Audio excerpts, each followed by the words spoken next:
Chapitre 2. Introduction à Romains chapitre 2.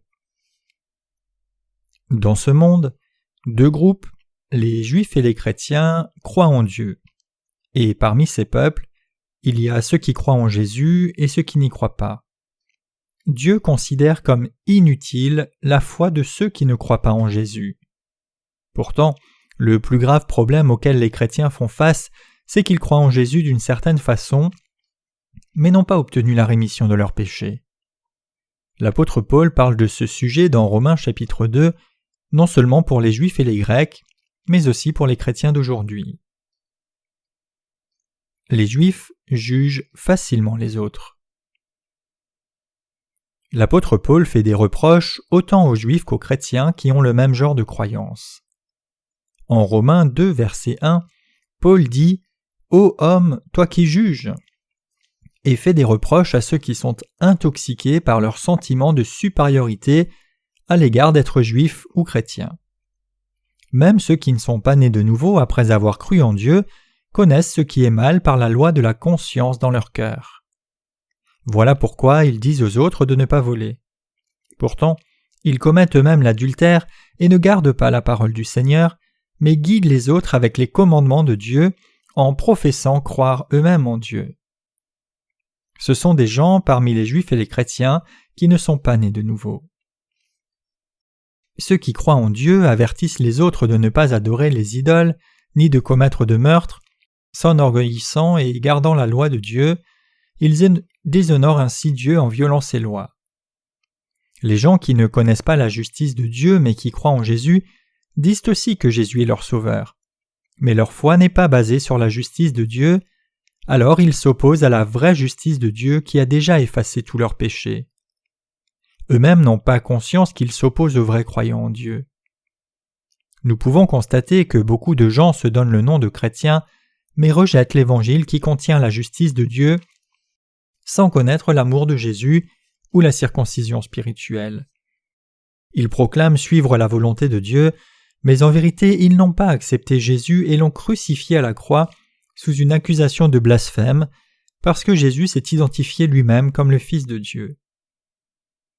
L'apôtre Paul disait qu'un juif d'apparence n'était pas un juif, mais qu'un juif de cœur est un juif véritable. Ils proclament qu'ils sont le peuple de Dieu et qu'ils font partie de la nation qui appartient à Dieu, mais comment les Juifs peuvent-ils encore croire en Dieu quand ils ont rejeté Jésus comme leur sauveur ? L'apôtre Paul dit « La circoncision, c'est celle du cœur, dans l'esprit, et non selon la lettre. » Romains 2, verset 29. Ceux qui croient en la circoncision spirituelle sont les vrais croyants en Dieu. Ils sont justes par la foi. De qui les croyants en Dieu recevront-ils la reconnaissance et la louange ? Ils les recevront de Dieu. Paul disait « Leur louange ne vient pas des hommes, mais de Dieu. » Romains 2, verset 29. Si nous croyons dans la justice de Dieu, nous obtenons sa louange et nous recevons de lui notre récompense. Si vous croyez en Jésus en apparence, vous gardez le péché dans votre cœur et vous ne croyez pas vraiment dans la justice de Dieu. Vous vous moquez simplement de lui. Ainsi vous recevrez le jugement comme un non-croyant. Qui sont ceux qui ignorent la vérité de Dieu ? Ce sont les gens qui suivent les paroles humaines plus sérieusement que la parole de Dieu. Ils s'organisent eux-mêmes en sectes religieuses variées dans la chrétienté et s'opposent à Dieu. Ils rejettent et s'opposent fortement à la justice du salut de Dieu en unissant leurs forces. Pouvez-vous deviner quel genre de punitions viendront sur ces gens ? La punition de ceux qui s'opposent à Dieu. Les versets 8 et 9 établissent ceci. « Mais à ceux qui se cherchent eux-mêmes et n'obéissent pas à la vérité, mais obéissent à l'injustice, l'indignation et la colère, la tribulation et l'angoisse, sur toutes les âmes des hommes qui font le mal, des Juifs premièrement, et aussi des Grecs. La tribulation et l'angoisse descendront sur chaque âme de l'humanité qui fait le mal. » Ici, l'expression « angoisse », c'est la punition reçue en enfer. À ceux qui font le mal, il y a des tribulations et l'angoisse infernale. Quel genre de malédiction subissent ceux qui rejettent Dieu ? Dieu amène un jugement effrayant sur ceux qui rejettent son amour. Comment espérez-vous que ceux qui se sont opposés à l'amour de Dieu qui vient de la circoncision spirituelle, puissent vivre pleinement en paix de corps et d'esprit. Certains vivront des vies ruinées ici-bas et après la mort parce qu'ils ont mérité la colère de Dieu. Ils se sont opposés à la justice de Dieu et ne peuvent trouver de réelle satisfaction dans leur cœur. Ils ne connaissent pas l'amour qui vient de la circoncision spirituelle, même quand ils vont à l'église confesser qu'ils croient en Jésus. Ils continuent à souffrir en n'ayant pas été pardonnés de leurs péchés. Vous ne pouvez connaître ce secret uniquement que si vous croyez en Jésus. Seuls ceux qui croient dans la justice de Dieu le connaissent. Soyez avertis, vous, faux croyants en Dieu, que vous devez comprendre et croire l'évangile de l'eau et de l'esprit, qui est la justice de Dieu. Alors vous serez capable de vous libérer vous-même de cette malédiction douloureuse. Si un homme dit qu'il a du péché dans son cœur alors qu'il croit en Jésus, cela signifie qu'il croit de la mauvaise façon et doit croire au vrai évangile qui accorde la justice de Dieu. Peu importe la dénomination de ceux qui croient en Jésus, s'ils disent croire en lui d'une certaine façon mais gardent du péché dans leur cœur, ils commettent le péché d'ignorer la justice de Dieu. Quel est le bon résultat de la foi en Dieu? Si vous croyez en Jésus comme votre Sauveur en vérité, vous serez certainement sans péché.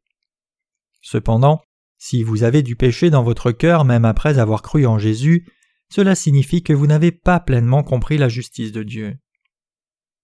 Le Seigneur qui a sauvé tous les pécheurs de leurs péchés est déjà venu en chair, a sauvé les pécheurs, puis est devenu le Sauveur de tous les croyants. Alors, une personne qui croit vraiment en l'eau et au Saint-Esprit peut-elle avoir du péché? Cette personne ne peut avoir de péché si elle croit vraiment dans la justice de Dieu dès le moment où elle a cru en Jésus. Mais c'est parce qu'elle ignore la justice de Dieu, alors qu'elle croit en Jésus d'une certaine façon, que son cœur finit par avoir du péché. Donc, vous devez abandonner votre entêtement dès maintenant. J'ai cru en Jésus faussement. Alors de quelle façon puis-je connaître Jésus et croire? J'en suis venu à comprendre que la croix est importante dans ma foi en Jésus, mais son baptême est aussi vraiment essentiel. Maintenant, je comprends que Jésus a été crucifié à la croix et a reçu le jugement parce qu'il a pris les péchés du monde sur lui par son baptême. Vous devez réaliser ces vérités et y croire. Ceux qui demeurent entêtés contre le Seigneur recevront la rétribution divine en conséquence. Le résultat, c'est d'être jetés dans les flammes de l'enfer. C'est pourquoi Matthieu 7, 22 dit « Beaucoup me diront en ce jour, « Seigneur, Seigneur, n'avons-nous pas prophétisé en ton nom, chassé des démons en ton nom, et fait beaucoup de prodiges en ton nom ?» Quand le Seigneur reviendra, ceux qui ne croient pas dans la justice de Dieu et ont des péchés dans leur cœur tout en prétendant extérieurement croire en Jésus, seront jugés devant Dieu. Ils diront au Seigneur, « N'ai-je pas bel et bien cru en toi? N'ai-je pas chassé des démons en ton nom et parlé en langue? Ne t'ai-je pas servi, Seigneur ?» Pourtant le Seigneur dira, « Éloignez-vous de moi, vous qui pratiquez l'iniquité. » Ceci indique ceux qui ne croient pas dans la justice de Dieu. Comment pouvez-vous dire que vous croyez en moi quand vous ne croyez pas que j'ai effacé tous vos péchés en recevant le baptême et en mourant à la croix? Menteur! Vous allez entrer dans le feu ardent éternel. Votre péché, c'est celui d'un faux prophète qui a mené beaucoup de gens en enfer. Ceux qui ne croient pas en sa justice et n'abandonnent pas leur entêtement recevront l'effrayante colère de Dieu. Le plus grand exemple de ce genre de foi est celui des Juifs, et ils sont restés entêtés devant Dieu. Jusqu'à ce jour, ils ne croient pas la justice de Dieu par Jésus-Christ. Même parmi les protestants, il y a beaucoup de chrétiens entêtés qui disent que leurs péchés quotidiens peuvent être pardonnés chaque fois qu'ils font des prières de repentance. Ces gens doivent abandonner leur entêtement à ne pas croire en la justice de Dieu, de façon à éviter son indignation. Jésus pardonne-t-il cela pour leurs crimes envers eux-mêmes s'ils se repentent et prient chaque jour pour son pardon? Il ne le fait pas. Jean-Baptiste, qui fut le dernier grand prêtre de l'Ancien Testament et représentant de l'humanité, a baptisé Jésus il y a 2000 ans, et Jésus a versé son sang sur la croix. Pour nous, il a accompli la justice de Dieu et effacé tous les péchés de l'humanité une fois pour toutes. Où Jésus a-t-il pris nos péchés? Jésus s'est chargé lui-même de tous les péchés de l'humanité en une seule fois, quand il a été baptisé par Jean au Jourdain. Il a sauvé éternellement les croyants du péché en allant à Golgotha pour verser son sang à la croix et recevoir à notre place le jugement pour tous ses péchés. mais tous les chrétiens pécheurs sont restés entêtés et ne croient pas à la justice de Dieu. Si leur cœur avait déjà été purifié de tous leurs péchés par le sang sur la croix, alors pourquoi doivent-ils demander pardon pour leurs péchés jusqu'à leur mort? Ils sont entêtés. Le sang de Jésus à la croix est important, mais le baptême de Jésus reçu par Jean est aussi très important pour que les gens puissent croire et avoir les péchés pardonnés une fois pour toutes et obtenir ainsi la justice de Dieu. Nous sommes tous entêtés, mais devant Dieu, vous devez abandonner votre entêtement à rejeter sa justice. Ceux qui croient en Dieu doivent obéir et croire dans ses paroles. Je suis aussi une personne très entêtée, mais j'ai abandonné mon entêtement devant Dieu et je suis devenu juste par sa grâce. La vraie repentance, c'est d'abandonner son entêtement et de recevoir la rémission des péchés en acceptant la justice de Dieu dans notre esprit. Après avoir été pardonnés, nous devons changer nos mauvaises voies et apprendre de nos erreurs, essayant de vivre de meilleures vies spirituelles devant Dieu. C'est la dernière repentance de la vie réelle d'un saint né de nouveau. Ceux qui croient en Jésus mais ne connaissent pas la justice de Dieu seront détruits. Ces gens doivent abandonner leur voie orgueilleuse, se repentir et croire au baptême et à la croix de Jésus pour la rémission de leurs péchés. Acte 3, 19. Le Seigneur nous a donné son commandement de façon à ce que nous recevions la rémission des péchés une fois pour toutes en croyant dans sa justice. Nous devons écouter Dieu et écouter sa parole pour que nous puissions être des gens parfaitement justes et que nous soyons pardonnés de tous nos péchés une fois pour toutes en croyant dans la vérité que Jésus a expié tous nos péchés par son baptême et sa crucifixion. Quand une personne croit à la justice de Dieu, elle sera pardonnée pour tout péché et recevra le Saint-Esprit en cadeau. Tous les apôtres et disciples de Jésus ont cru à la justice de Dieu et ont reçu la rémission des péchés en une fois. Vous aussi ne devez pas être entêtés devant la vérité, vous devez être entêtés au bon moment. Si vous ne comprenez pas bien la circoncision spirituelle, vous devez apprendre et croire. Il ne faut pas rester entêté, vous devez vous repentir et croire. Les gens rejettent la vérité et s'en moquent sans connaître la vérité de la circoncision spirituelle. C'est faux. Comment une personne peut-elle devenir juste quand elle commet des péchés tous les jours? Vous savez, Dieu appelle simplement juste les croyants en Jésus même s'ils restent pécheurs. C'est la doctrine de la justification. Vous n'êtes pas appelé juste parce que vous n'avez réellement pas de péché dans votre cœur.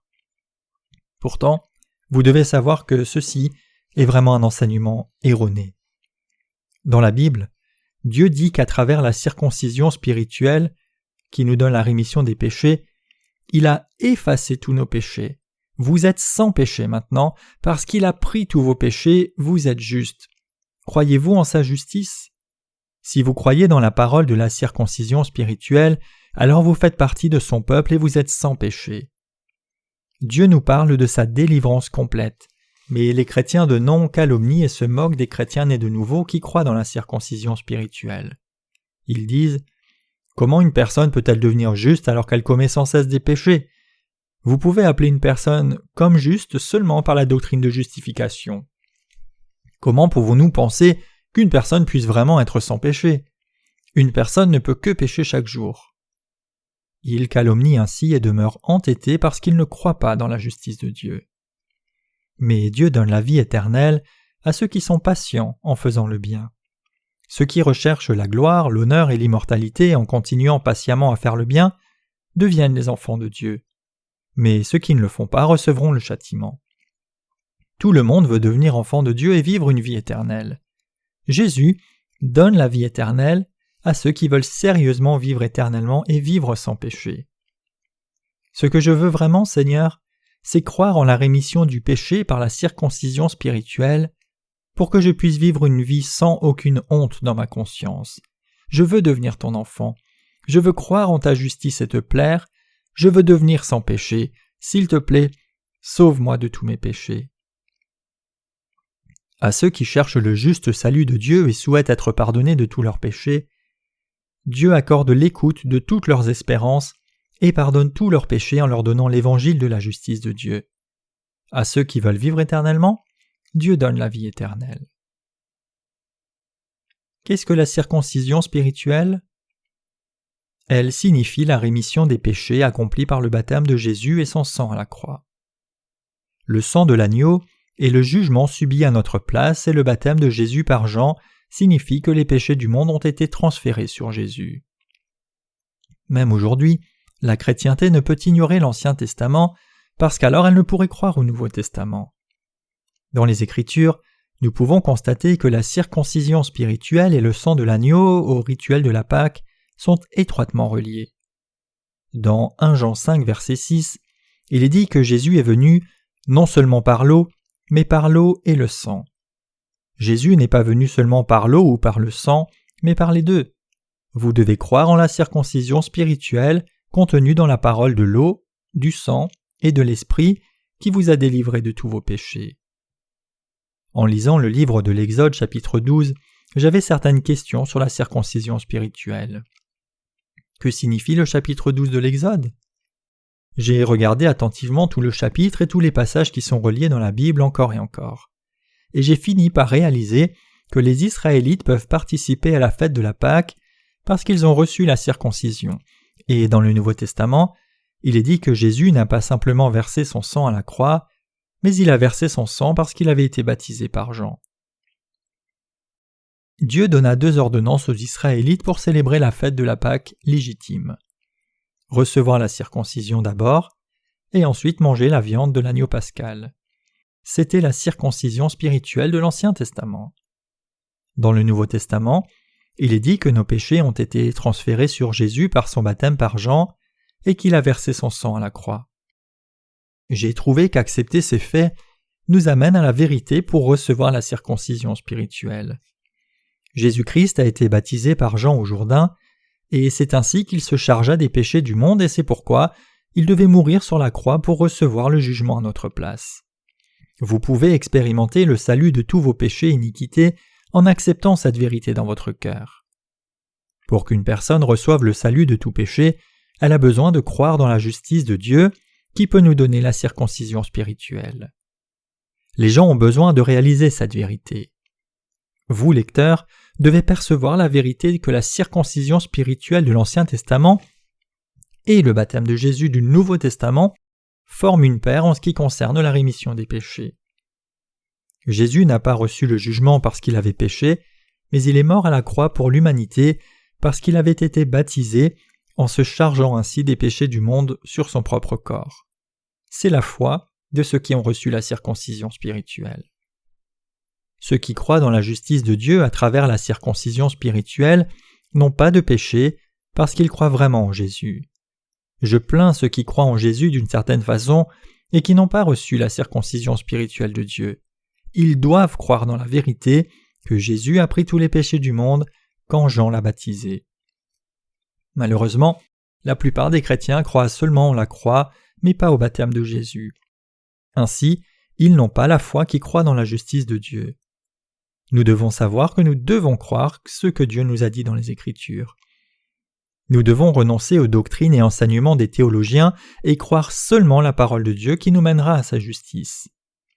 Parce que des paroles sans sa justice ne sont pas vraiment les paroles de Dieu. L'Évangile sans la circoncision spirituelle n'est pas complet. C'est pourquoi dans la Bible, Dieu parle si fréquemment de la circoncision dans l'Ancien Testament et du baptême de Jésus dans le Nouveau Testament. En d'autres termes, il parle de la circoncision et du sang de l'agneau pascal dans l'Ancien Testament, en parallèle avec le baptême de Jésus et son sang dans le Nouveau Testament. Nous devons croire cette vérité pour recevoir la circoncision spirituelle. Cependant, si nous ne croyons pas en cette vérité, nous serons écartés du royaume de Dieu. La justice de Dieu est-elle accomplie seulement par son sang sur la croix ? Ce n'est pas le cas. La justice de Dieu a été accomplie à la fois par le baptême de Jésus et son sang à la croix. Ainsi, nous avons reçu la circoncision spirituelle en nos cœurs, non seulement par son sang versé sur la croix, mais aussi par le baptême qu'il a reçu de Jean. La circoncision spirituelle est possible pour nous puisque Jésus a effacé réellement tous nos péchés par son baptême et sa mort expiatrice à la croix. Circoncision signifie retrancher. Ésaïe a prophétisé que le Messie, Jésus-Christ, recevrait le jugement à notre place pour nos péchés en étant blessé et meurtri à l'extrême. Donc, il y a quelque chose que nous devons savoir avant d'aller plus loin. Pourquoi Christ devait-il être crucifié à la croix? Dans l'Ancien Testament, un pécheur devait imposer les mains sur l'agneau sacrificiel pour y transférer les péchés, puis devait tuer l'agneau. Alors, le sacrificateur prenait un peu de sang du sacrifice pour le péché avec ses doigts, le mettait sur les cornes de l'autel d'Holocauste et jetait le reste de ce sang à la base de l'autel. Lévitique 4, versets 27 à 30. Un pécheur de l'époque de l'Ancien Testament pouvait être pardonné de ses péchés de cette façon. Alors, Jésus ne devait-il pas, lui qui est venu comme agneau de Dieu, Jean 1, 29, pour nous sauver de nos péchés, recevoir l'imposition des mains sur sa tête comme dans l'Ancien Testament de manière à prendre tous les péchés de l'humanité? Alors, quand et comment le Seigneur a-t-il pris les péchés du monde? N'est-ce pas montré dans Matthieu 3, versets 13 à 17, où Jean baptisa Jésus au Jourdain? C'est exactement comme dans le Lévitique de l'Ancien Testament, où il est continuellement dit que le pécheur doit imposer les mains sur la tête de l'offrande pour le péché. Lévitique 1, 4, 3, 8, 4, 29, pour y transférer les péchés. Le souverain sacrificateur de l'Ancien Testament devait imposer les mains sur la tête de l'agneau et y transférer tous les péchés des Israélites. Lévitique 16, 21. Ensuite, il prenait un peu de sang et le mettait sur les cornes de l'autel des holocaustes, et jetait le restant à la base de l'autel. Il recevait la rémission des péchés de cette façon. D'une manière semblable, notre rémission des péchés est devenue possible par le baptême de Jésus par Jean et son sang sur la croix. C'était la justice de Dieu et la circoncision spirituelle que Dieu voulait nous donner dans la Bible. Ainsi, nous qui croyons dans la justice de Dieu, voyons nos péchés retranchés par le baptême de Jésus de Jean et son sang à la croix. Quand nous percevons la signification du baptême de Jésus dans le Nouveau Testament, en relation avec la circoncision de l'Ancien Testament, nous finissons par croire dans la justice de Dieu et nous recevons vraiment la circoncision spirituelle dans nos cœurs. La vraie circoncision spirituelle dans le Nouveau Testament. Regardons Matthieu 3, versets 13 à 15. Alors, Jésus vint de la Galilée vers Jean au Jourdain pour être baptisé par lui. Et Jean essaya de l'en empêcher en disant « J'ai besoin d'être baptisé par toi et toi tu viens à moi ?» Mais Jésus lui répondit et lui dit « Laisse faire maintenant, car il convient que nous accomplissions ainsi toute justice. » Alors, il le laissa faire. Jean-Baptiste baptisa Jésus au Jourdain. Il imposa ses mains sur la tête de Jésus et le baptisa. Baptiser, baptizo en grec, signifie immerger ou submerger sous l'eau. Pour que Jésus meure à la croix pour nos péchés, il devait premièrement prendre nos péchés par le baptême.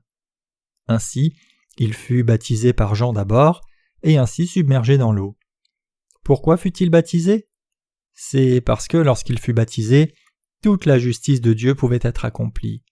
Il était juste et approprié qu'il prenne tous les péchés de l'humanité par le baptême, et qu'il devienne notre Dieu et notre Sauveur. Il était très approprié pour Jésus de mourir sur la croix, en portant tous nos péchés sur son corps par le baptême. La toute première chose que Jésus fit dans sa vie publique fut de recevoir le baptême. Baptême, baptisma en grec, sous-entend laver, ensevelir, transférer et faire passer. Dans l'Ancien Testament, le 10e jour du 7e mois était le jour de l'expiation pour les Israélites, et Aaron imposait les mains sur les boucs sacrificiels pour y transférer tous les péchés des Israélites. Parmi les deux boucs, l'un était offert à Dieu, et l'autre était préparé en offrande d'expiation devant les Israélites. Lévitique 16. Dans le Nouveau Testament, Jésus a reçu tous nos péchés en étant baptisé par Jean. Le jour suivant son baptême, Jean pointa le doigt vers lui et dit « Voici, l'agneau de Dieu qui ôte le péché du monde. » Jean 1, 29. Vous devez admettre que la circoncision spirituelle n'est pas possible seulement par la foi dans son sang. Jetons un premier regard sur 1 Jean 5, verset 4. « Car ce qui est né de Dieu triomphe du monde. Et voici la victoire qui triomphe du monde, notre foi. Qui est celui qui triomphe du monde, sinon celui qui croit que Jésus est le Fils de Dieu? C'est lui qui est venu par l'eau et par le sang, Jésus-Christ. Non seulement par l'eau, mais par l'eau et par le sang. Et c'est l'Esprit qui rend témoignage, parce que l'Esprit est la vérité. Car il y en a 3 qui rendent témoignage au ciel, le Père, la Parole et le Saint-Esprit, et les 3 sont un. Et il y en a 3 qui rendent témoignage sur la terre, l'Esprit, l'eau et le sang, et les 3 sont d'accord comme un seul. Si nous recevons le témoignage des hommes, le témoignage de Dieu est plus grand. Car voici le témoignage de Dieu. Il rend témoignage de son Fils. Celui qui croit au Fils de Dieu a ce témoignage en lui. Celui qui ne croit pas Dieu fait de lui un menteur, parce qu'il n'a pas cru au témoignage que Dieu a rendu à son Fils. Et voici ce témoignage: Dieu nous a donné la vie éternelle, et cette vie est en son Fils. Celui qui a le Fils a la vie, celui qui n'a pas le Fils de Dieu n'a pas la vie. 1 Jean 5, versets 4 à 12. Quelle est la preuve de la circoncision spirituelle? C'est la foi qui croit à la fois au baptême de Jésus et son sang pour notre salut. La victoire qui a triomphé du monde, c'est l'eau et le sang. Voici celui qui vint par l'eau et par le sang, Jésus-Christ. Non seulement par l'eau, mais aussi par le sang. Et c'est l'Esprit qui rend témoignage parce que l'Esprit est la vérité. Il y en a 3 qui rendent témoignage sur terre, l'Esprit, l'eau et le sang. Ces témoins qui montrent que Dieu est notre Dieu et notre Sauveur attestent que Dieu est venu sur la terre dans une chair humaine, a pris tous nos péchés sur son corps par son baptême, a versé son sang à la croix pour nous, et nous a ainsi délivrés de tous nos péchés. Dans le Nouveau Testament, l'évangile de la circoncision consiste en l'eau et le sang. Dans le Nouveau Testament, l'eau, c'est le baptême que Jésus a reçu de Jean, et le sang signifie sa mort à la croix. Le baptême de Jésus est l'équivalent de la circoncision dans l'Ancien Testament. Le baptême de Jésus par Jean est la preuve que nos péchés ont été transférés sur lui par celui-ci. Ceux qui croient la vérité sont capables de se tenir devant Dieu et de dire « Dieu, tu es mon Sauveur, je crois en ta justice, donc je n'ai pas de péché. Je suis ton enfant sans défaut, et tu es mon Dieu. » Quelles sont les bases scripturaires dans les Écritures qui vous permettent de déclarer cela avec confiance? C'est la foi au baptême de Jésus et son sang sur la croix qui constitue la justice de Dieu. Accepter la justice de Dieu comme étant mienne ne peut être possible que par le sang de Christ. C'est à la fois son baptême et son sang qui permettent cela. Jetons un regard sur le passage qui nous montre le côté indispensable du baptême de Jésus pour notre salut. 1 Pierre 3, 21 est une preuve de cette vérité. Il y a aussi une figure de ce qui nous sauve maintenant, le baptême, qui n'est pas l'enlèvement des souillures du corps, mais la réponse d'une bonne conscience envers Dieu par la résurrection de Jésus-Christ. L'apôtre Pierre parle maintenant de la preuve, sans doute possible, de notre salut. Le baptême de Jésus est la circoncision dans l'Ancien Testament. Est-ce que vous comprenez? Tout comme les Israélites enlevaient leur prépuce pour la circoncision dans l'Ancien Testament, dans le Nouveau Testament, Jésus a été baptisé par Jean et a pris tous les péchés du monde, nous permettant ainsi de recevoir la circoncision spirituelle. Le baptême et le sang à la croix ont accompli la justice de Dieu. La circoncision spirituelle et le baptême signifient la même chose. Vous devez comprendre que le baptême de Jésus sous-entend la circoncision spirituelle pour chacun de nous. Il y a aussi une figure qui maintenant nous sauve, le baptême. Comment recevons-nous la justice de Dieu? En croyant que Jésus a été baptisé puis est mort à la croix pour nos péchés. Matthieu 3,15 déclare « Car c'est ainsi qu'il nous convient d'accomplir toute justice. » Parce que tous les péchés de l'humanité ont été transférés sur la tête de Jésus, les péchés des pécheurs sont effacés d'une façon absolue. Tout pécheur devient juste en croyant au baptême de Jésus et en son sang. Jésus-Christ a versé le sang du jugement sur la croix après avoir porté tous les péchés du monde. Tous les péchés de l'humanité ont été expiés de cette manière. Croire que Jésus a pris les péchés du monde en étant baptisé et qu'il a reçu le jugement comme substitut pour nous, c'est avoir foi dans la vérité qui amène la justice de Dieu aux croyants. Croyez en cette vérité. Jean 1, 29 déclare « Voici l'agneau de Dieu qui ôte le péché du monde. » Jésus est le Fils de Dieu et, comme notre Créateur, il a accompli sa promesse de circoncision en prenant tous les péchés des pécheurs. C'est la vraie foi qui amène à nos cœurs la circoncision spirituelle qui est la justice de Dieu. Jésus est notre vraie justice. Nous devons remercier Jésus. Nous devons le remercier pour son baptême et son sang qui nous permettent de recevoir la circoncision spirituelle. 1 Pierre 3 continue « Pas l'enlèvement des souillures de la chair, mais l'engagement d'une bonne conscience envers Dieu. » La souillure de la chair d'une personne n'est pas enlevée seulement parce qu'elle croit en Jésus comme son vrai sauveur. Vous pouvez recevoir la rémission des péchés en croyant que tous vos péchés ont été transférés sur Jésus par son baptême et en son sang versé sur la croix. Recevoir la rémission des péchés en confessant Jésus comme sauveur se produit dans notre cœur. Cela prend place dans le cœur du croyant. Si vous croyez au Sauveur dans votre cœur, vos péchés seront pardonnés alors que votre chair restera souillée et commettra des iniquités tous les jours. Mais il n'y a pas de péché. Vous recevez la justice de Dieu en croyant que lorsque Jésus fut baptisé, tous les péchés furent transférés sur Jésus et qu'il n'y a plus de péché dans votre cœur. Vous devez croire la vérité pour la faire vôtre. Dans Jean 1,12, il est dit « Mais à tous ceux qui l'ont reçu, il leur a donné le droit de devenir enfants de Dieu, à ceux qui croient en son nom. » Quelle parole avez-vous reçue et acceptée ? Vous devez accepter les choses qui ont été faites par le Fils de Dieu. Quelle a été l'œuvre de Dieu ? Le Fils de Dieu est venu sur la terre dans une chair semblable à la chair du péché, et quand il a eu 30 ans, il s'est fait baptiser pour prendre tous les péchés de l'humanité et nous donner la circoncision spirituelle pour qu'ainsi nos péchés soient effacés. Ensuite, il est mort à la croix comme agneau de Dieu et a fait l'expiation pour nous.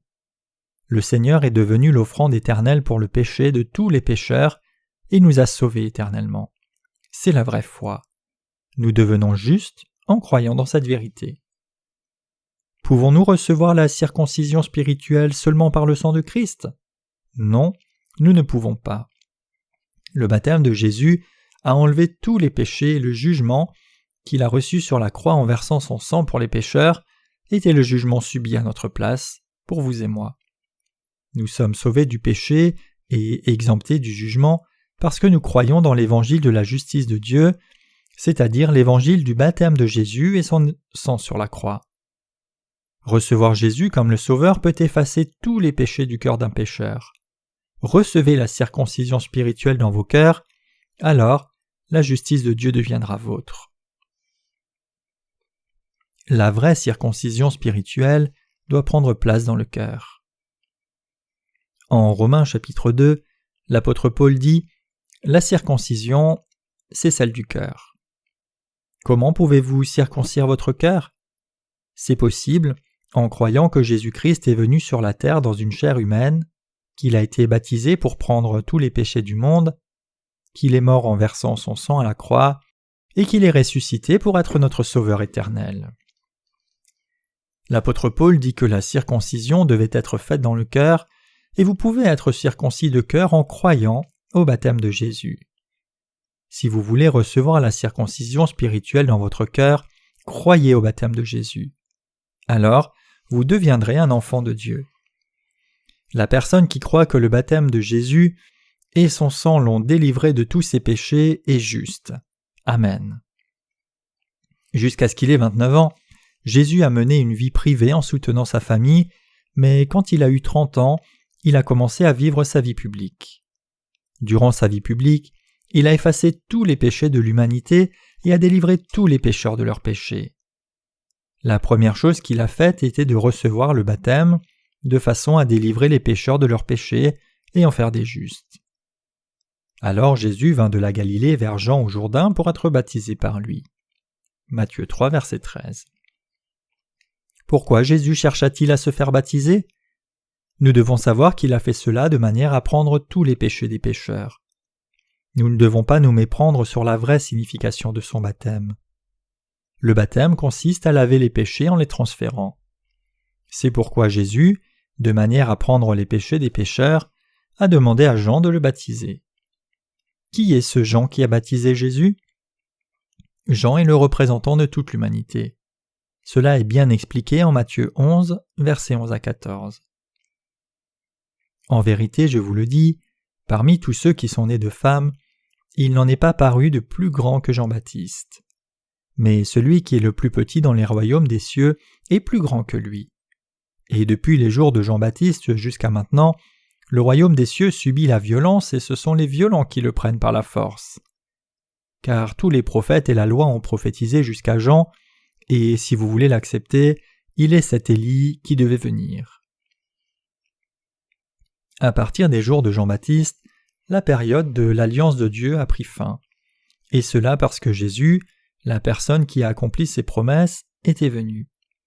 Ainsi, qui furent les personnes qui accomplirent les promesses de l'Ancien Testament ? C'est Jésus et Jean-Baptiste. Jean-Baptiste a transféré les péchés sur Jésus. Jean-Baptiste était le dernier prophète de l'Ancien Testament qui a été envoyé pour transférer tous les péchés sur l'agneau de Dieu qui est venu dans le Nouveau Testament. Jean a fait cette œuvre en imposant les mains sur la tête de Jésus, selon la manière légitime établie dans le système sacrificiel. Tous les péchés du monde ont été retranchés et transférés sur Jésus quand il a été baptisé. Pour nous, Dieu a donné la circoncision spirituelle dans tous les cœurs de l'humanité. Saisissez que le baptême de Jésus et son sang sont votre expiation. Jésus a déjà pris tous les péchés du monde et il a aussi porté tout le jugement. L'évangile de la justice de Dieu, c'est la vérité que Jésus a été baptisé et a versé son sang pour expier tous nos péchés. Maintenant, nous pouvons recevoir la rémission des péchés simplement en acceptant la justice de Dieu dans nos cœurs. Si vous la recevez, vous serez en mesure d'entrer dans la généalogie de Jésus-Christ, fils de David, fils d'Abraham. Il y a ceux qui connaissent déjà la justice de Dieu et ceux dont ce n'est pas le cas et qui restent hors de Jésus-Christ. Le soleil va se lever. Croyez au baptême de Jésus et venez à lui. La foi qui croit au baptême deviendra votre huile préparée pour le festin de noces. J'espère que vous connaissez ce secret, que vous pouvez préparer l'huile pour la lampe et rencontrer notre Seigneur Jésus à sa seconde venue, simplement en croyant au baptême de Jésus et son sang à la croix. Jésus a reçu le baptême pour pouvoir effacer tous les péchés. Jésus est le Fils de Dieu et Dieu lui-même. Il est notre Créateur. Il est venu sur la terre selon la volonté de son Père, de manière à nous adopter comme enfants de Dieu. De qui parlent toutes les prophéties de l'Ancien Testament ? Elles prophétisent sur Jésus. Il y a des prophéties sur la façon dont Jésus allait venir sur terre et prendre nos péchés pour les éliminer. Comme les prophéties de l'Ancien Testament le disaient, Jésus est venu sur la terre il y a environ 2000 ans et a pris tous nos péchés en étant baptisé. Il a porté tous les péchés de l'humanité, à partir d'Adam et Ève et jusqu'à la toute dernière personne. Recevez la circoncision spirituelle dans vos cœurs. La circoncision, c'est celle du cœur. Romains 2, verset 29. Quand vous croyez au baptême de Jésus, vous recevez automatiquement la circoncision de cœur. La circoncision de cœur signifie l'élimination des péchés dans nos cœurs quand nous comprenons que tous les péchés ont été transférés sur Jésus par son baptême. Avez-vous reçu la circoncision de cœur ? En croyant la circoncision de cœur, tous les péchés seront effacés par la foi. Acceptez-vous réellement la vérité de la circoncision spirituelle dans votre cœur ? Il s'est passé environ 2000 ans depuis que Jésus est venu sur la terre, a été baptisé puis est mort à la croix. Nous devons seulement accepter ce fait et le recevoir dans nos cœurs aujourd'hui. La circoncision, c'est celle du cœur. Nous pouvons recevoir la circoncision dans nos esprits et nos cœurs par la foi dans la vérité. Nous avons tous reçu la délivrance en croyant dans la justice de Dieu. Même si le jugement de Dieu sur la terre viendra, nous ne serons pas effrayés.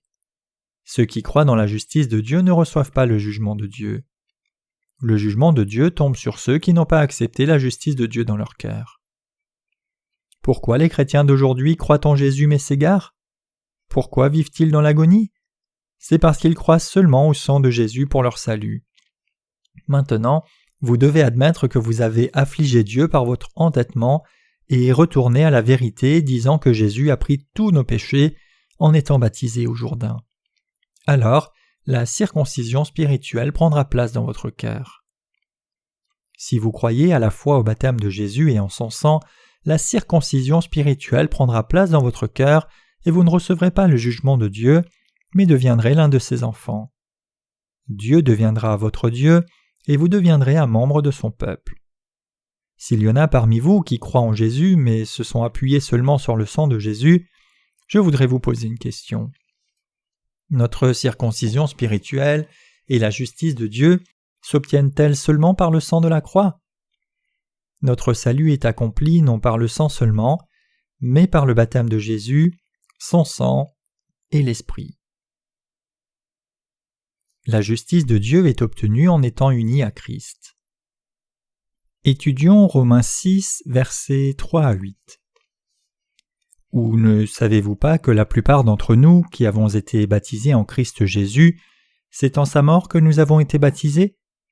Donc, nous sommes ensevelis dans la mort avec lui par le baptême, et tout comme Christ fut ramené de la mort par la gloire du Père, ainsi nous aussi marcherons en nouveauté de vie.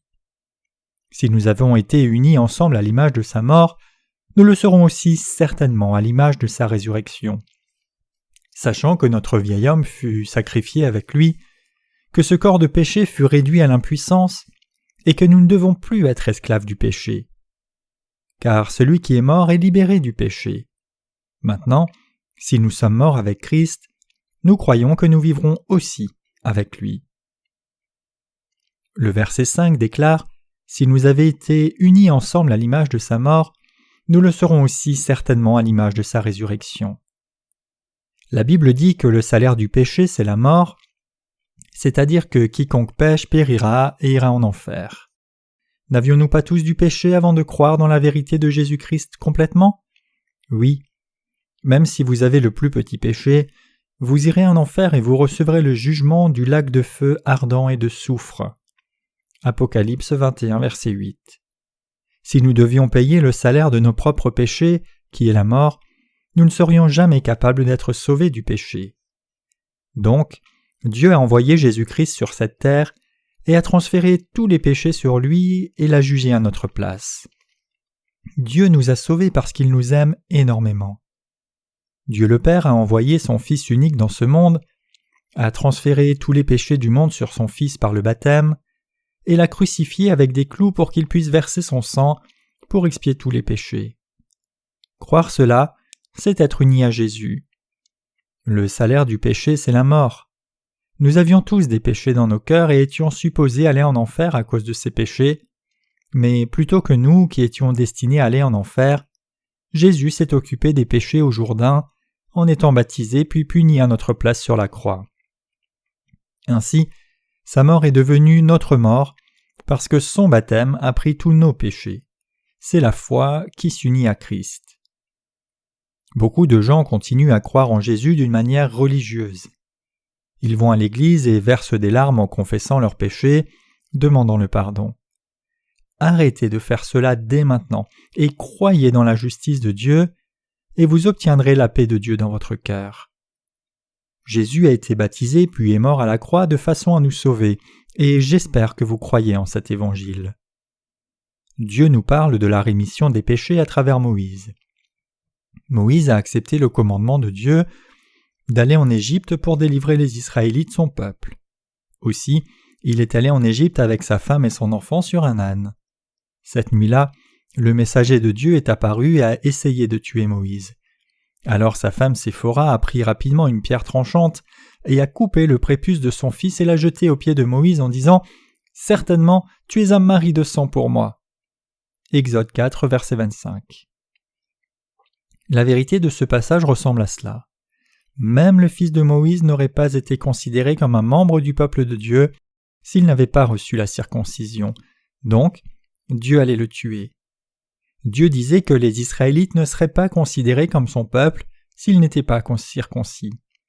La circoncision dans l'Ancien Testament était un signe que l'on était membre du peuple de Dieu. Dieu devait faire réaliser cela à Moïse. Aussi, la femme de Moïse a retranché le prépuce de son fils et l'a jeté en disant « Certainement tu es un mari de sang pour moi ».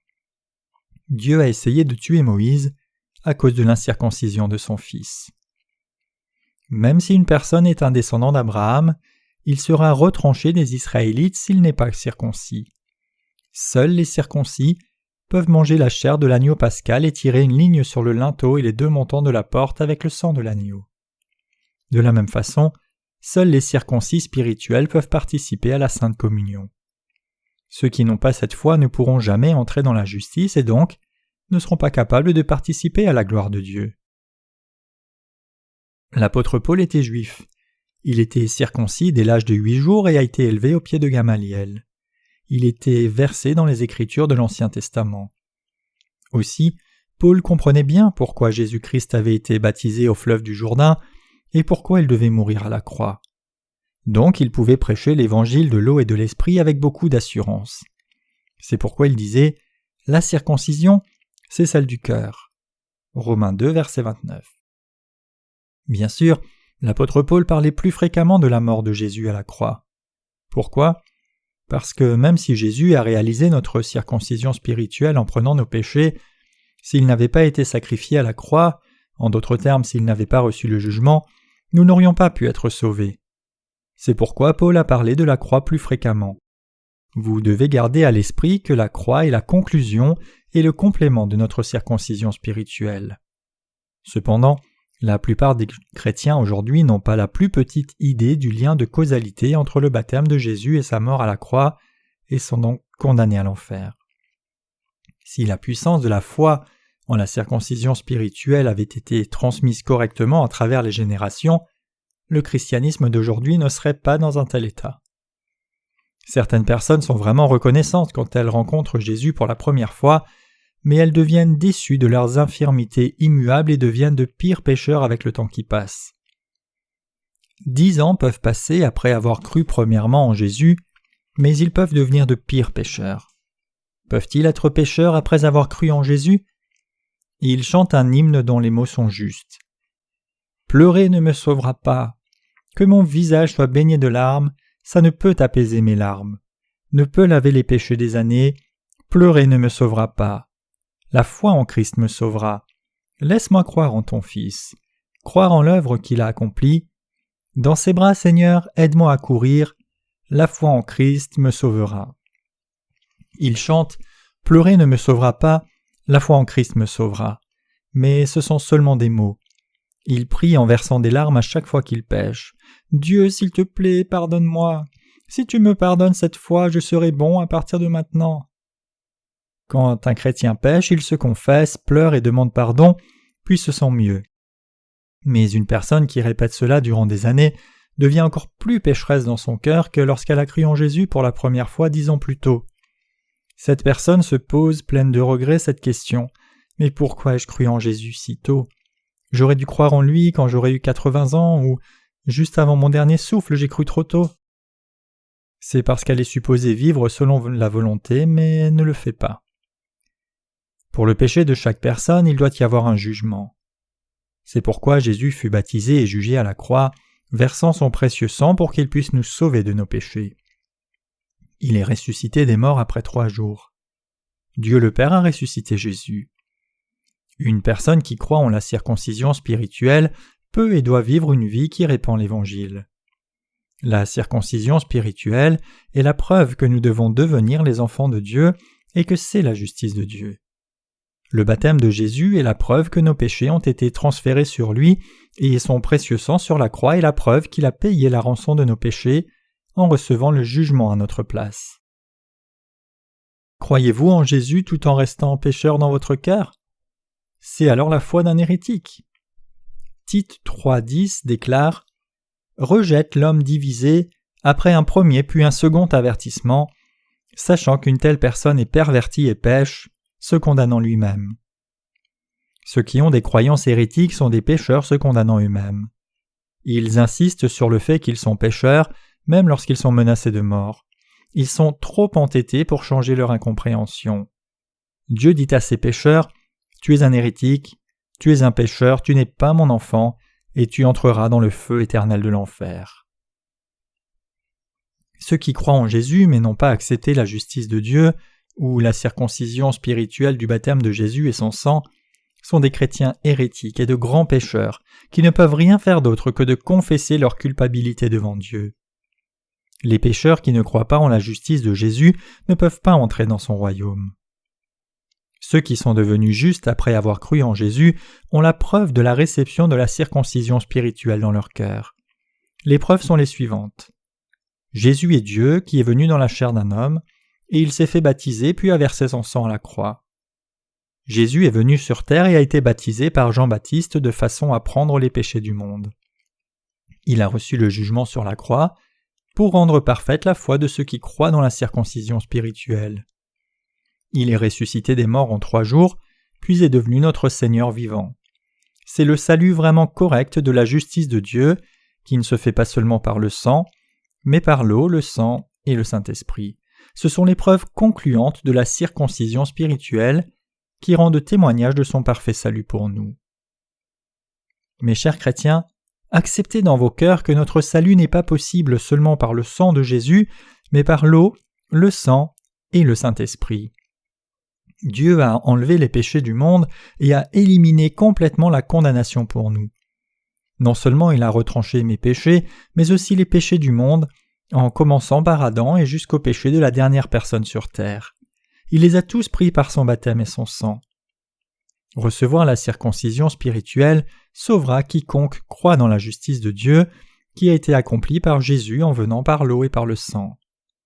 Tous les péchés du monde ont été enlevés par le baptême de Jésus par Jean. Maintenant, ceux qui croient dans la circoncision spirituelle ne peuvent avoir de péché dans leur cœur. Jésus est ressuscité des morts et a relevé nos âmes qui étaient perdues dans le péché par sa justice. Dieu nous regarde maintenant avec l'évangile du baptême de Jésus, de son sang et de l'Esprit, et nous pouvons maintenant être sauvés par la circoncision spirituelle. La circoncision spirituelle était le plan de Dieu en Jésus avant même la création pour ceux qui croient. Maintenant, vous qui croyez en la justice de Dieu avez aussi reçu la circoncision spirituelle.